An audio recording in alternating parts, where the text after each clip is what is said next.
Mega Man X Legacy Collection came out on all modern platforms in the summer of 2018. It features all of the X games and even an exclusive new game mode. Here's my review on Mega Man X Legacy Collection. The collection itself has all 8 X games, and it's great to finally have a collection where all of the games are there. The closest we got was the collection on PS2, which only had the first 6 games. This meant you had to get X7 and X8 by themselves back then. Not anymore now, and even though these are divided into 2 collections, it's better than what we got before, so that's good. Let's move on to the games themselves. We have a lot to cover here, so let's start with the SNES games X1, X2, and X3.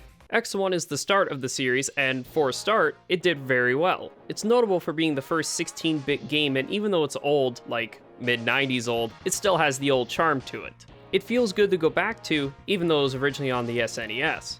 The game itself is an action platform game where you run and jump throughout, as all the others are, and it runs pretty good in doing so.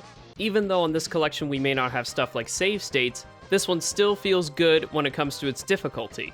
The only real difficulty curve is the final boss, which is a very famous final fight due to how tough it is. I do appreciate that even when you are fully powered, it can still give a ton of problems. When it comes to the gameplay itself, it has a nice balance of running and gunning, especially with the upgrades you get throughout. With X, you get 4 upgrades that you can find. Some are in hidden spots, so you may have to look at even little spots that you normally wouldn't think about. The Speed Dash, which is the leg upgrade, is essential for beating the game as you go around levels fast, but more importantly, uses for jumps and also to avoid enemy attacks. The Helmet upgrade lets you destroy walls in order to get items or other upgrades. The Buster upgrade lets you do an extra charge blast, which does more damage and looks cool. It also lets you charge special weapons for more attacks with them. And lastly, the Body upgrade lets you take reduced damage from enemies, which is good for the later parts in the game. Fun fact, by the way, all this time I did not know that the armor actually has a name. It is known as the Light Armor, though in the achievements it is known as the First Armor. Me personally, I like Light better. This trend will also continue in the other games, but just a little thing to note. Most of these upgrades require other upgrades in order to get them, but once you have them, you do get that feeling of being strong. Other things you get in the game are hard tanks and sub-tanks. The hard tanks are used for extending your health, and the sub-tanks are used for storing health and using it later. Keep in mind those only work if you pick up health while being at full health. The hard tanks are in every level, whereas sub-tanks are only in 4 levels. Some of these do require special weapons to get as well. After you complete the intro stage where you meet Vile, a henchman under Sigma, the big bad, you have the stage select where you take down the 8 Mavericks and then move on to the fortress for the final stages. The stages themselves are great as they all have different environments, and they have a unique gameplay feature where some levels being completed affects other levels' conditions. For example, when you beat Chill Penguin stage, Flame Mammoth stage becomes frozen and makes it easier to go through. Whenever you beat a Maverick, you get a new weapon to use, and some of these are amazing like Storm Eagles. For real, this thing can destroy almost any normal enemy fast. The good thing with X1 is that it's easy to start here. It's not super tough but can also prove a challenge, which is nice to see. A good thing as well is it can also serve as a little training ground whenever a veteran of the series wants to get back in, but not into a more challenging game. X2 is the next one and it's regarded as a good sequel. It improves on a lot of the aspects from the previous game. The biggest one might be the dash being available from the start, which by the way will be a thing from now on. It still follows the same general format where you beat the intro stage and then you fight the 8 Mavericks. You move on to the fortress where you fight a returning foe. I'll give you 2 guesses as to who it might be. Along the way, however, you encounter a group known as the X-Hunters. Surges, Agile, and Violent. These guys you fight throughout, and if you beat all 3, you get the Zero parts, which means you get to see an awesome cameo from Zero himself. If you don't get these parts, you will have to fight him, and to be honest, the fight is not super amazing. It's decent, but in my opinion, it's better to just get the parts and avoid the fight. Plus, avoiding it means you can better prepare for the final fight itself, which is easier than the first game. In X2, you get new weapons, and they seem a little bit more balanced and don't seem as overpowered. Some of them have different uses as well, like the Crystal Hunter, which you can use to freeze enemies to jump over. Another one is the Strike Chain, which can actually be used for grabbing health or weapon energy. And of course, when you get the arm upgrade, you get a second function with them. Speaking of upgrades, the armor in X2 is for me better, since all of the parts are used more efficiently. The leg upgrade lets you speed dash in the air, but only left or right. Despite that, it is very useful in the game as it makes going through stages better, and it adds a level of dodging boss attacks. The arm upgrade is great as you get a double charge shot. It's powerful against all enemies and is better than the arm upgrade from the first game. The helmet upgrade is nice as you get items at random as it searches the area. And finally, the body upgrade you get is reduced damage, but also a special ability known as the Giga Attack, which does damage to all enemies on screen. And with that said, this makes the armor complete, which is known as the second/Giga Armor. The items in X2 are the same format as before, where there are 8 hard tanks and 4 sub-tanks. These items are a little bit tougher to find, but once you do find them, you get the general feel once again of being powered up. The stages here are good and in some cases are much better. The environments in this game are more noticeable, like Wire Sponge's rain or Overdrive Ostrich's desert, and even Wheelgator's area turning from day to night. It's worth noting, by the way, that the story does almost pick up right away from the first game, which is nice in the canon of the series. One thing which is minor that I think X2 did better is the sprites of the bosses. This is of course under the 16-bit engine, but the bosses look a little bit better, almost refined in a sense, which shows even in one game on the same engine how much work was made. And on the bosses real quick, one thing that this game and the rest end up doing is the infamous boss rush, where you have a room and you fight every boss again. In X1 they try to do it where you go through the fortress and you fight the bosses, but here, and in the other games, you have a room where you enter capsules to take them out. Mega Man X2 really does take a lot of stuff from the first game, and the improvements really show here as it's smooth and runs well in the end. Now moving on to the last one on the SNES, which is Mega Man X3. This one is interesting as it's the most expansive in these 3 games. Right from the start, you see new things like being able to finally play as Zero, though in this game, Zero is not the best. He is very strong and has the Z-Saber, but besides the intro stage, he sadly isn't that usable. For one, he cannot pick up heart tanks or sub-tanks or even any of the new weapons in the game, and the biggest one of all, he can't fight bosses. I guess this is to make a better balance in the beginning, but one thing to note with this one compared to the other 2 is the difficulty curve here is noticeable.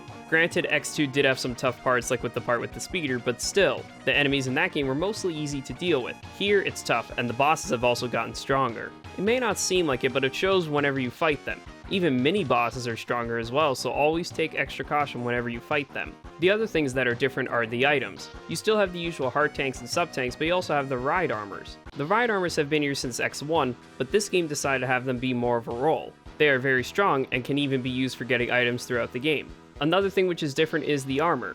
The armor this time has new abilities. The dash is like in X2, but you can dash upwards this time, which is great, and this is very important to beat the game. The helmet is good as you can see what upgrades you have or haven't gotten on the stage select, and it shows whenever you start on a stage itself in the beginning. The arm upgrade gives you a second charge shot where you can overlap the shots to make a big attack on screen, which if done right, does a lot of damage. The armor upgrade is what you would expect it to be, which is taking less damage, though it also puts up a barrier which helps you reduce damage even more for a few seconds. This makes the third armor, or max armor if you prefer. However, with the armor, we are actually not done. There's another thing with the armor which is new to X3, and that is the extra chips. In the levels, there are pink capsules that you can go into, and if you have the right part, you can actually upgrade that part even more than normal. These give an additional boost to whatever part you end up doing. Be warned, you can only use 1 chip. I will let you know this though. Yes, there is a way to get a chip which lets you have all 4 upgrades. And if I'm being honest here, this is actually amazing and I recommend getting this because it's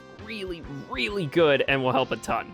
A new addition is the rival bosses. Yes, they were in X2, but this time the dynamic is different. For one, they are actually mandatory, which goes back to the difficulty thing before because these fights are also tough. The other big thing is the fact that you can either take them out and fight them later, or just straight up destroy them when you first fight them. The way this works is when the last hit is on them, if the final hit is with a weapon that's not their weakness, you fight them later on. If the final hit is their weakness, then you have outright destroyed them. And as a side note, when you're going through certain stages, you may find a capsule teleporter which may take you to a new area. Let's just say you might meet an old friend, and when you meet said friend, the roll with the final hit also applies. If you do take them out there, you may be able to get a certain secret weapon later on, so keep that in mind. On the weapons in X3 are decent. They all have good usage and a few even have more uniqueness than before in other games, like the Gravity Well for example. And the charged up versions are pretty nice as well. The bosses themselves have better sprites and most of them actually have some really nice attacks. Before we move on to the next set of games, there is an additional thing to note about X3 in this collection.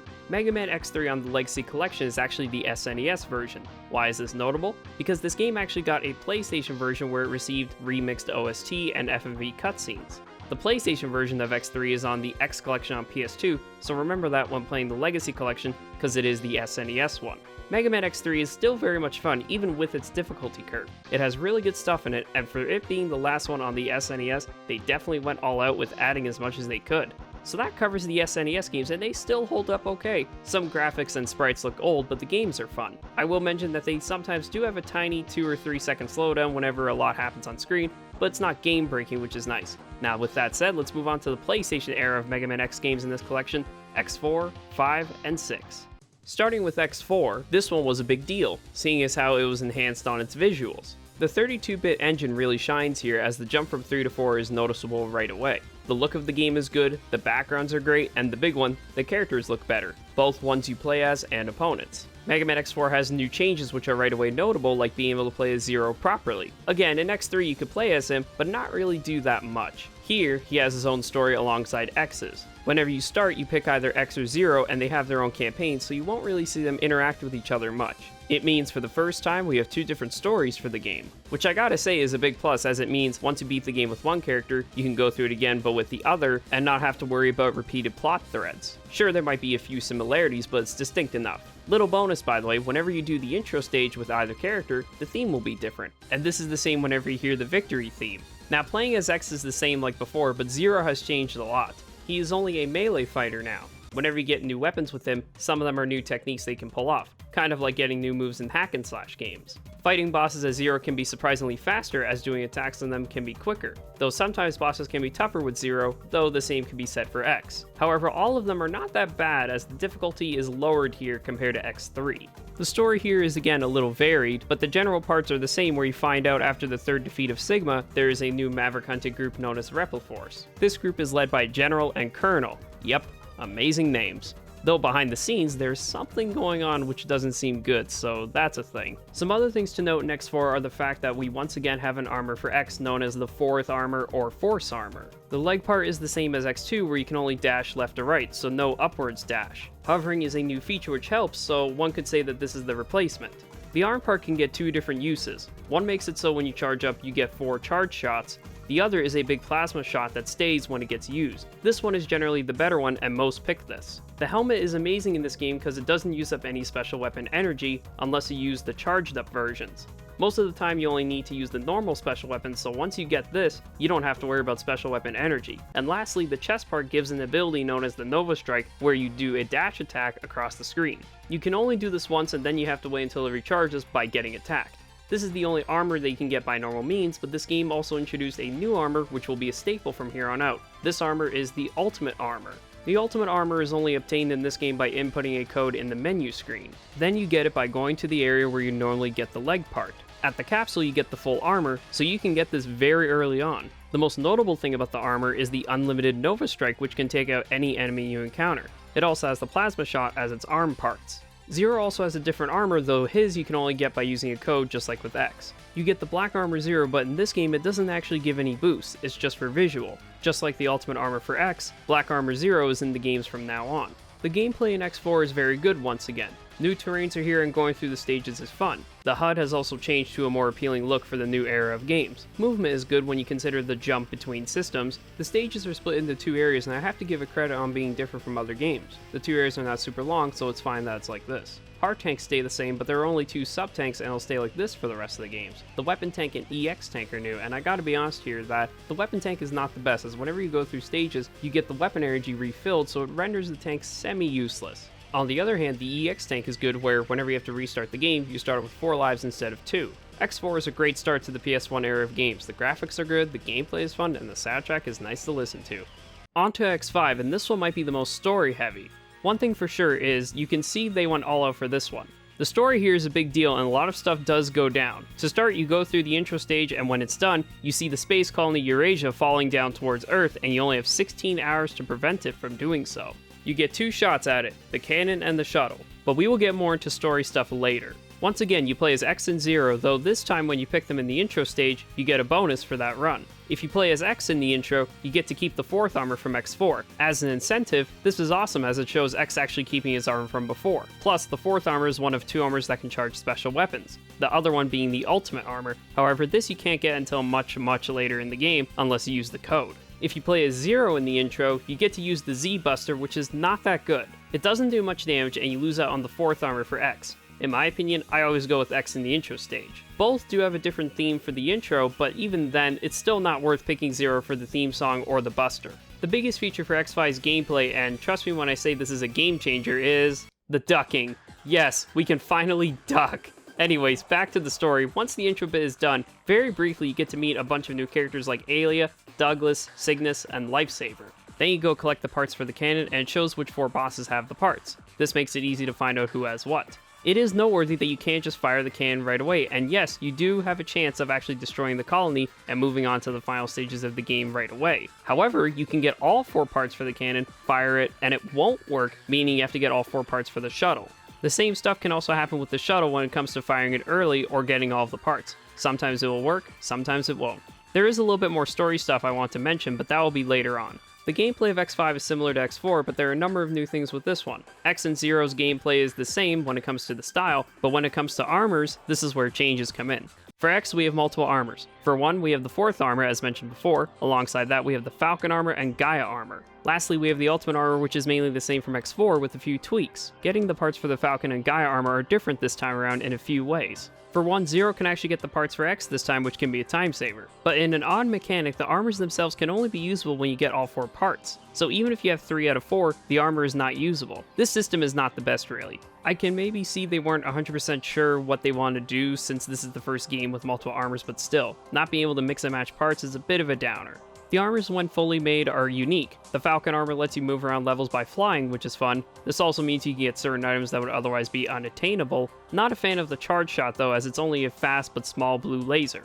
The Gaia armor is way different where it's slower movement but can go on spikes and has a strong but short charge shot. You cannot use special weapons with this armor, so that's a downer. One thing that's not so bad is being able to stick to walls, so you don't have to worry about balancing, jumping, and shooting. With a charge shot, you can destroy certain blocks/move blocks, and these can reveal items like heart tanks. This is the one part which I don't like, where a decent amount of the heart tanks can only be obtained with X. This then means Zero will have less health. Then again, if you are an expert with Zero, then it really won't be a problem, but it is a thing to note. On the other hand, Zero has only one armor in the game where he gets the black armor, and this time it actually helps when it comes to damage reduction, saber power, and other stuff. Both the Ultimate armor and Black Zero armor can be obtained in one of the final stages or through a code. Note that if you want both, you'd have to get it the normal way. Some other new things are in the game, like rescuing Reploids, where in some stages you will see some allies with the help above them. If you go to them, they say thanks and teleport out. In return, you get some health gained and 1 extra life. It helps that you can go back to these stages later to get more lives again and again. Plus, it helps with sub-tanks, which is nice. Whenever you beat a boss, you get parts which help out a lot. You get a choice of choosing either weapons and life or weapons and energy.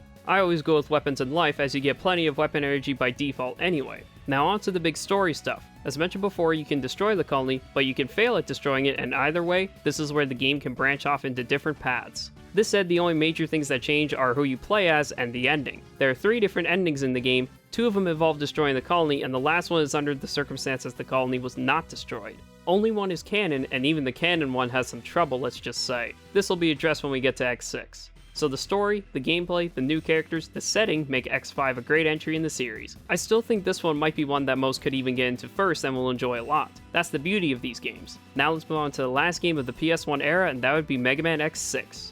X6 is a very interesting game, and not all is great with it. It's had a lot of behind the scenes trouble, and to give it a quick summary, originally X5 was going to be the finale of the series as Capcom wanted to move on to the Mega Man Zero series. Even though they ended up doing that, we also ended up getting X6 as well. And I will start this one by saying I do enjoy X6 a lot, but there are problems which we're going to get to now. Remember when I mentioned how the canon ending of X5 had an issue? Well, here it is. In the ending, Zero dies, and after the death, X returns to Hunter Base and comes back with Zero's Z-Saber. It's also revealed that after all the events, it's been 3 years since then. Then X6 comes along and retcons it to 3 weeks. So after all that, we finally get to the plot of this, where after Sigma and Zero's death, we find a scientist named Gate who finds part of Zero at the crash site of the colony. A week after he finds it, he loses his mind and Mavericks go loose, which means X has to take them out on his own. On the way, he meets rivals like the Zero Nightmare and Hymax. You can find the Zero Nightmare in one of the extra areas, and when you beat it, you get Zero, who quote-unquote hid himself while he tried to repair himself. The logic is strong here.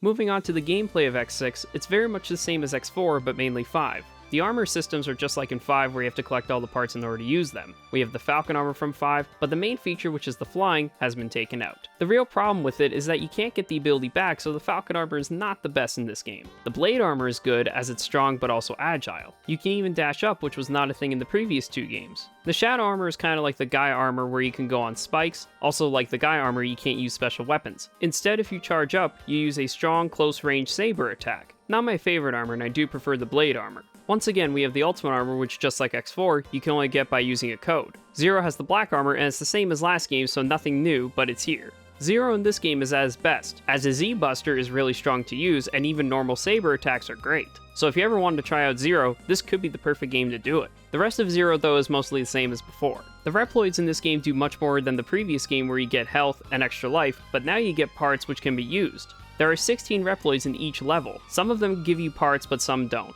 None of them have anything along the lines of hard tanks or sub-tanks, so that you don't have to worry about. I like how once you rescue Reploids in stages, you can check who had what in the rescue section, so I appreciate that. Saying this though, you can lose them and not be able to get the parts again unless you do another run. Why? Well, a new enemy in the game known as the Nightmare Virus will try to infect the Reploids, so always make it a priority to take them out if a Reploid is nearby. Once you beat the first Maverick, you will have to deal with the Nightmare Phenomenon, and it's a strange system. In some levels you will have obstacles that may appear like blocks or massively reduce visibility and so on. These can be very annoying to deal with as they tend to interfere with gameplay and even block you from getting items. I think it's safe to say it's kind of a mess and we'll leave it at that. The level design in X6 is infamous for being really hard as some are just crazy. Whether it be many enemies on screen or a giant robot firing at you or even bad camera angles, it can be very tough to get through on your first run. There's more I could go on, but let's put it this way. At times the game is really fun to go through, and then at times it's really tough.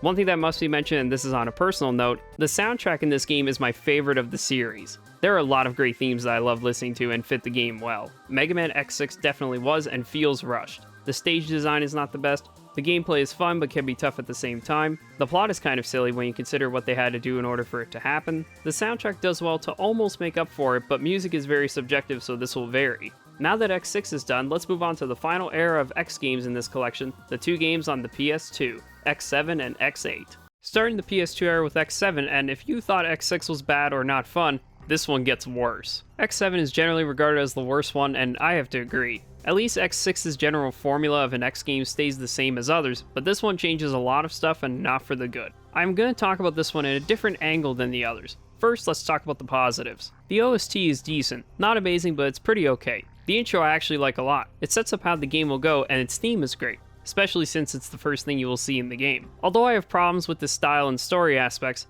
Axel being a new playable character is nice as we have been used to playing as X and Zero for a while. The others from before are back and most of them are good. The voice acting is good and bad as some sound nice but others, well, memes is all I gotta say. Zero, you're my hero! Oh my lord. Anyways, for X we have only one armor now, and this time it's like the first few games where you get the part and you can use it right away. Zero and Axel cannot get the parts for him though. Switching between who you want to play as on the fly is cool, though this I will comment more on later on the negative side. Now let's get into the bad stuff. Even though it's nice to play as Axel, he really feels like an X clone, except he can't charge his shots because he uses a pistol. Both X and Axel are auto-locked on enemies, which I am not a big fan of. Yes, it helps taking them out quicker, but the flow of gameplay can be odd when it's like this. The heart tanks are not great in this game. You have 3 characters and whoever you pick up the heart with is the one who gets the upgrade. The difficulty in this game is very strange as some parts are easy and then it curves real bad, sometimes in the same level. One thing that contributes to this, and this is probably the biggest change, is the 3D. The 3D aspect of the game is very rough, especially when you play as Zero because of his combat style. Other reasons why the 3D is rough is the movement. It feels sluggish and not really impacting at all. Doesn't help when a good amount of the bosses you fight are in 3D mode. I mentioned the switching in and switching out thing on the fly, but in this game, if one character loses all health, it's a lost life. You can't even switch out to the other one. However, the biggest thing of all in X7, and this might be the reason why the game is so looked at terribly, is in this game, you start off with Zero and Axel, but you cannot play as X himself, even though the game is called Mega Man X7. And yes, you can play as X, but in order to get that, you have to beat all 8 bosses or rescue 64 Reploids. Any way you do it is going to be annoying, so good luck on that. The story of X7 is average at best. It's not bad, but what really doesn't help is the voice acting, which I noted earlier. Some of it is good, like Cygnus and Zero, and then we have X and Axel who are just not good. Granted, the writing also doesn't help, but even the presentation doesn't make up for it. These are the main things as to why X7 is my least favorite of the series, and besides the completionist in me wanting to beat all the games, I don't go back to it much at all. It sadly doesn't have much going for it to be a good or even decent Mega Man X game. It's unfortunate, but it is what it is. Anyways, let's move on to the final game in the collection, Mega Man X8. After X7, the series looked down and out, but that is not the case as we got X8, which is a big improvement on the series. Its look already made that clear as we have no 3D elements, though there is a little bit of 2.5D, but in this game it's good. The style being back to the way it was is great, and the changes to gameplay are mostly well received. One thing straight away which already made me think this is better than 7 was the intro stage. Hearing the improved voice acting and the dynamics with X, Zero, and Axel felt more natural and fun. It doesn't feel all that bad, which is huge after you consider what we had to deal with at this point. The gameplay feels smooth again. Being able to switch characters on the fly is great. If one goes down, you switch to the other and have a chance to revive the downed one. The way you do this is getting hits on opponents. Once the blue meter fills up, then the downed character returns to the fight and you can switch to them. New to X8 is the double team attack, where if the red gauge is full, you can do the move and it does a lot of damage to enemies, including bosses. I like how if you miss it, it just refills the meter, which is nice. And those are just a few improvements to the gameplay. Other improvements are you get to play as X from the beginning, which is good. The two armors you normally get for X finally have interchangeable parts. The Hermes and Icarus armors can be equipped with different parts to add a little bit of variety. If you have all 4 parts of the same armor, then you get to use a special ability attached to that armor. It even lights up to let you know that you have all 4 parts, which is good. One little thing which I like is the color schemes are basic but work well with the armors this time. Just the simple red and blue, which is cool. Something that was absent from the last game was the ultimate armor. You can get it by beating the game with a certain condition or by using a code. Same goes for Black Zero and Axel's new armor. The fighting itself is interesting, where some enemies are simple to take out, but then you come across some that have shields. Good news is it's easy to take them out. X uses his fully charged shot, Zero's third saber combo hit does it, and Axel's repeating shots on it will take down the shield. Hard tanks and sub-tanks are gone, but they get replaced by parts which you can get in the lab. You get these parts using metals that are collected in stages. Sadly, the glitch has been taken out in this version, so you can't buy, like, everything right away. There are rare metals in stages, and these you can turn into special parts which will help you in the game. Some of these range from life tanks, which is the replacement for sub-tanks, double barrier, shock absorber, additional weapons for Zero, and more. A big thing in this game is the bosses. As always, the bosses have normal attacks and such, but once they get low on health, they use what's called an overdrive attack, which is super gimmicky but really powerful. A lot of them are easy to dodge, so nothing too much to worry there. It is good that something like that is in the game. The stage design in this game is really tough. It's not super grating like X7, but it does have a few moments where it's like X6. The one major change is the fact that you have limited lives unless you're playing on easy mode where it's infinite. I only mention this because in the other games you could have up to 9 lives, but here, at most you can have 5 in normal mode and only 3 on hard mode. And it doesn't help that there's a lot of spikes in levels, so it's more trial and error. But if you take your time, you will be okay going through the levels. This next feature is an underrated one, having different navigators and having none at all. A minor addition to the game, but this is very welcome. Overall, the gameplay is very solid, and in some cases is my favorite of the series. X8's story is interesting, where it starts off great as it seems like a routine patrol, but X sees many Sigmas at once. Yeah, I would be terrified as well. After the intro level, you find Lumine, who is kidnapped, and it is speculated that he is kidnapped in order to help the Jacob Elevator project to go to a new world. Also, the one who did the kidnapping is Vile, who we last see in X3, which, well, let's just say Vile's role in this game is pretty good. There is factors as well like the copy ability that Axel has, but this is just the main plot stuff of X8 in general. This one I can safely say is one of the better plots of the games. Might have its silly moments, but at least there isn't, hid myself while trying to repair myself kind of stuff. Mega Man X8 is a great return to form, and even if certain things are not the best like some level choices, it's still very fun and it fits well as a PS2 title. It's one of my favorites for sure. And with that, that is all the X games, but we still have one more thing to cover, which is the new mode I mentioned earlier. Here we have the X Challenge, where you fight against bosses from the games X1 through X6. You fight 2 at once and you get to equip up to 3 special weapons. It's a unique mode that's only in this collection and I enjoy it, though I don't find myself going back to it that much, maybe if I want to practice a little bit without any story bits. It is amusing seeing certain bosses teaming up though, like Sigma and Virus Zero, but the best part by far about this mode is the music. They took a lot of music from the previous games and remixed them and it sounds amazing. The battle themes in particular. My favorite, if you are wondering, is the battle theme from X5. Little thing I also adore is X's armor, which is a different skin of the ultimate armor. It looks cool and it's basically the closest we are to X9 at this point. Other things that are in this collection are the various achievements which you can unlock, and having a system like this is fun as you can see which ones you have and which ones you still have to get. You can look at the art, trailers when the games were coming out, and this is one of my favorites, you can watch The Day of Sigma, which is a 25-minute anime which shows the events that took place before X1.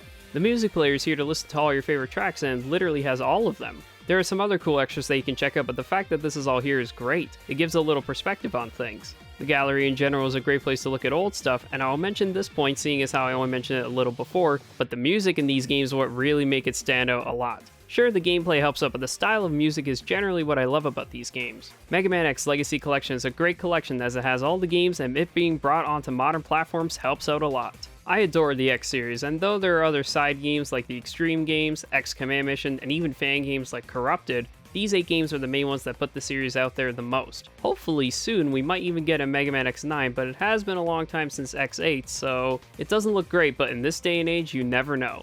Anyways, I hope this collection review helps your game experience a little bit better, so please rate, comment, and subscribe, and I hope you have a fantastic day. Well, that's that, everyone. My big project on a series I love a lot. For real, the X games are very fun, and I'm glad I got to talk about these games with you all. If you like this and want to see more game reviews and discussions, why not subscribe? And if you want updates on when new videos are coming out and other stuff I do like streaming, check out them socials down below like Twitter and Twitch. I also have a Patreon which has some neat perks like helping out in videos and such. Thank you guys for watching, and I'll see you on the next video. Have a great day.